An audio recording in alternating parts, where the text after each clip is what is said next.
আমাদের মায়ের গর্ভে যখন আমরা ছিলাম ওই সময় আল্লাহ তাআলা মুখকে পবিত্র রাখেন। এই জন্যই যে আমরা এই মুখ দ্বারা যখন কোনো হারাম যখন গ্রহণ না করি, এই মুখ দ্বারা যখন কোনো অপবিত্র জিনিস আমরা গ্রহণ না করি, আজকে যুব সমাজ অনেকে এমন আছে যে মদ পান করা, বিড়ি খাওয়া, নেশাদ্রব্য খাওয়া, এগুলাকে আমরা এমন ভাবে আজকে গ্রহণ করছি যাতে করে এগুলো হালাল হয়ে গেছে।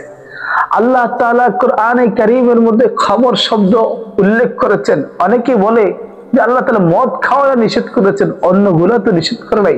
রাসূল করিম সাল্লাল্লাহু আলাইহি ওয়াসাল্লাম আমাদেরকে শরীয়তের যে মূল নীতি বলে দিয়েছেন, কুল্লু মুসকিরিন খামরুন ওয়া কুল্লু মুসকিরিন হারামুন, প্রত্যেক নেশাযুক্ত দ্রব্য হলো খমর, মদের অন্তর্ভুক্ত, আর সমস্ত নেশা দ্রব্য জিনিস হলো হারাম।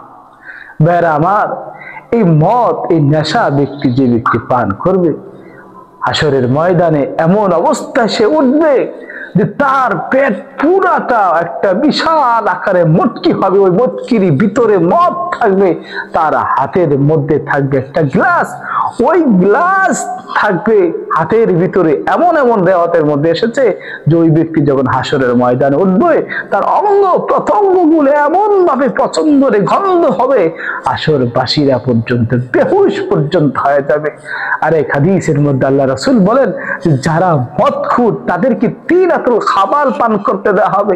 সাহাবায়ে কেরাম প্রশ্ন করেন, ইয়া রাসূলুল্লাহ মা তিনাতুল খাবাল? তিনাতুল খাবাল এটা কোন জিনিস?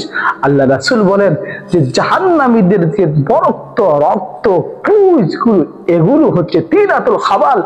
যারা জমিনের মধ্যে নেশা দ্রব্য করবে, নেশা গ্রহণ করবে, আল্লাহ তাআলা কিয়ামতে হাসরের ময়দানে জাহান্নামী তাদেরকে সেই তিনাতুল খাবাল তাদেরকে